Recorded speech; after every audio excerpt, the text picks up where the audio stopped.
viewers, unfolding this series with a fact, inaccurate information, fake news and lies travel faster than truth and they spread out like the wildfire. The videos in this series will throw light on first, what are inaccurate information and fake news? Second, when did fake news begin? Third, who or what is the mastermind behind hooking our attention, being fake news and disinformation? Fourth, most important, how can we fight against this problem and shield ourselves? One might think the problem of disinformation is all romantic, like this song.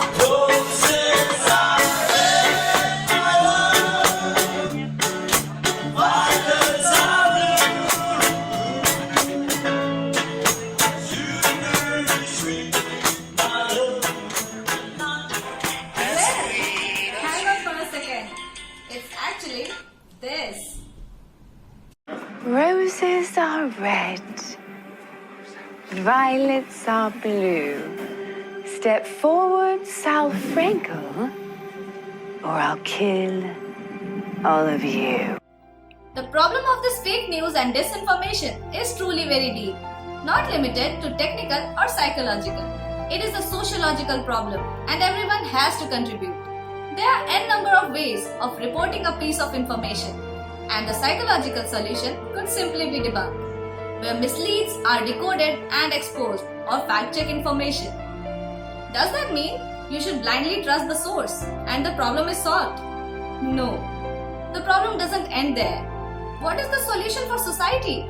Again, organizations have come up trying to address this problem, specializing preemptive debunking or pre-bunking, developing antidotes to disinformation. Still, problem doesn't end. And when we dug in deep, we found ignorance. Fighting ignorance is next to impossible, but that must be the benchmark. Otherwise, it might not be far when fact checkers are clickbaits afresh and organizations and universities that are promoting media literacy are simply trying to sell their version of truth. So, no being a blind bug or inky pinky donkey, always keep that Sherlock Holmes mode on. What our team, along with Team Vanderbaum, can do is provide you facts, opinions, debunks, and tools that can help you fight against misleads. But you, yes you my friend, you got to do the thinking. So stay tuned to find out more and join us by subscribing on a mission to fight against ignorance.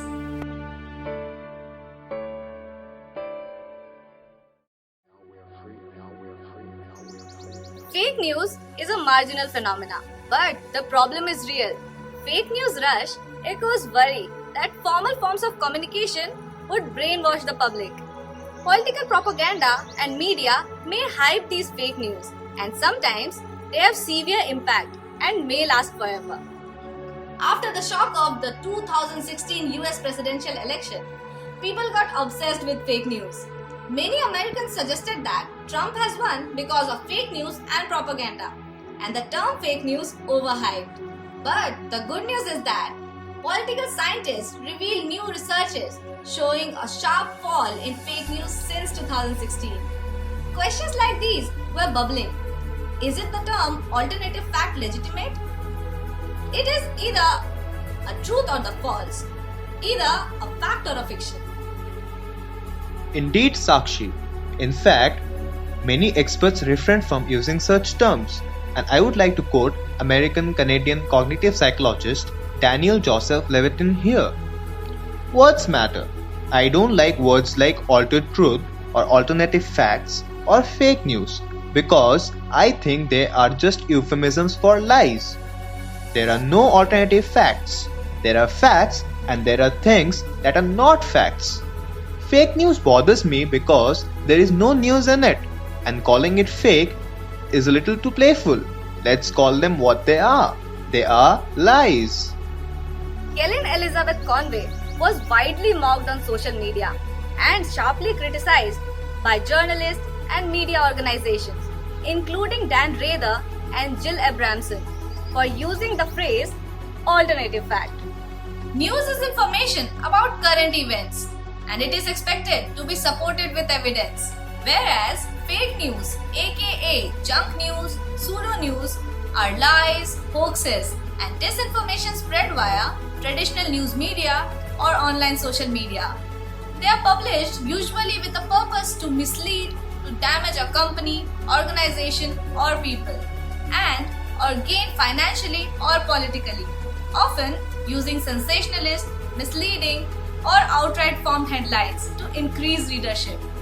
They are also clickbait stories to earn revenue from this advertising activity. Today, we are flooded with news and information from everywhere. This overabundance of newsmakers and content creators combined with the basic factors on which the media works. That is, to capture the information that has sensation and to win the race by putting the news first on the platform, make it very difficult to overtake a rational assessment. We don't know or have time to distinguish whether we are reading a fact or a fiction. Numerous important concerns about online misinformation remain, including the impact of fake news viewers, the difficulty of the countering fake news at scale, the threats of Facebook's size, and the outburst of YouTube-based radicalization. After listening to you, I just have few things going on in my mind. Is truth an old concept? Are we dwelling in a post-truth world of truthiness, fake news, and altered facts?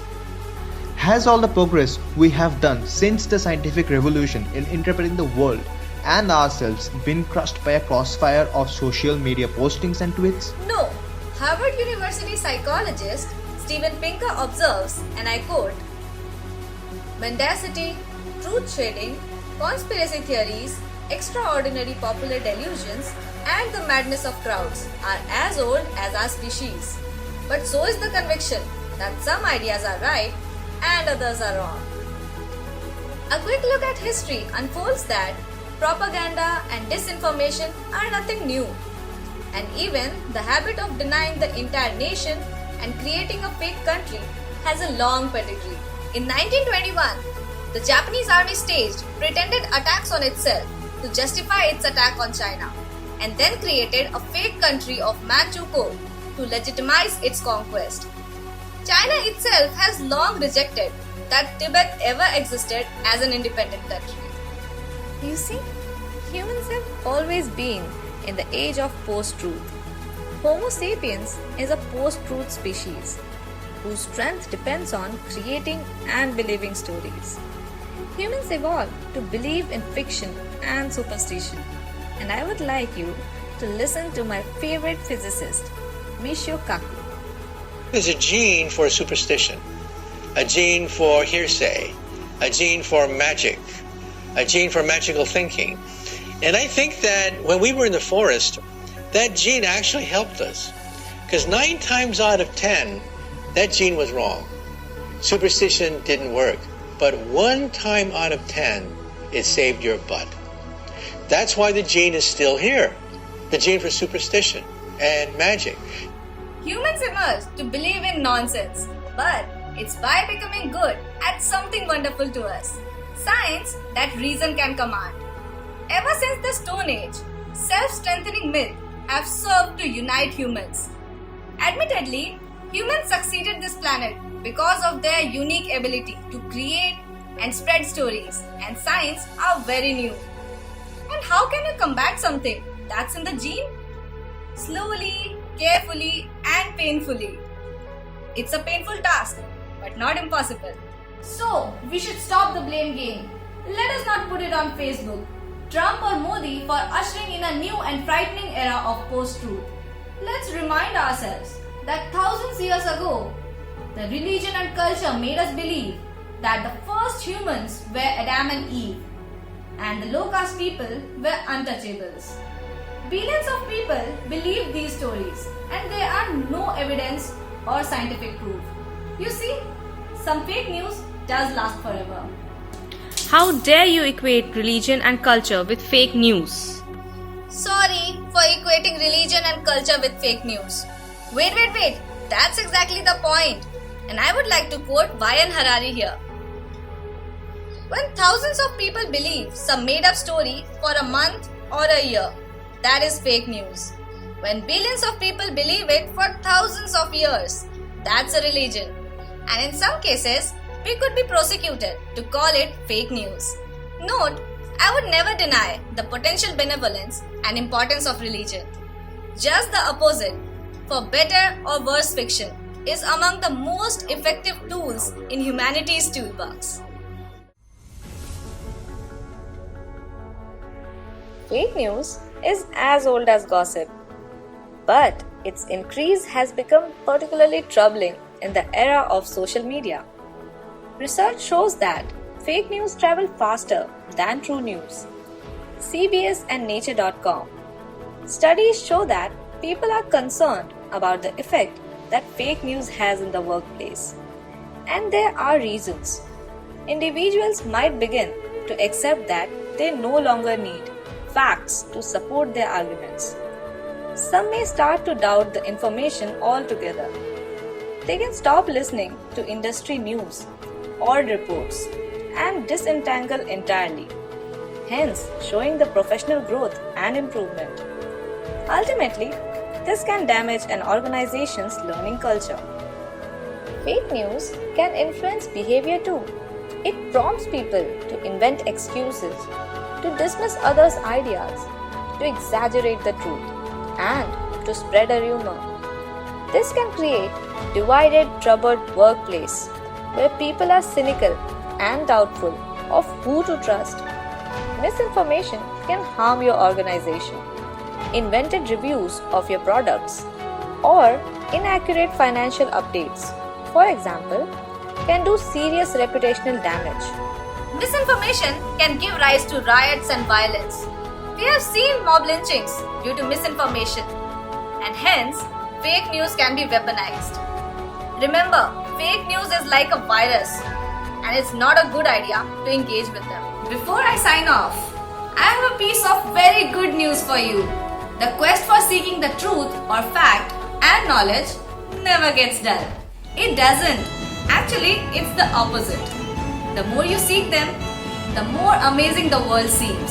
So, stay curious and tuned, and hit the subscribe button if you haven't. Thank you. Do not forget to like and share this video. Leave your thoughts in the comment section.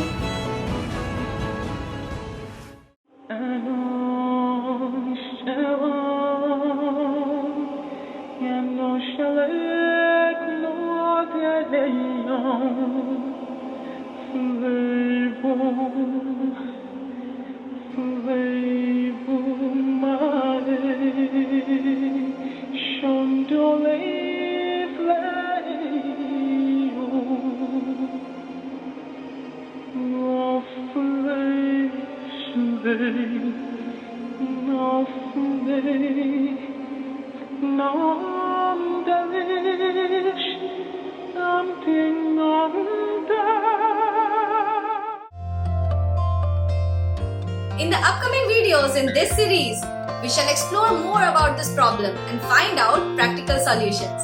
To learn more, you can read the articles that one of our team members have published in Medium. Link in the description.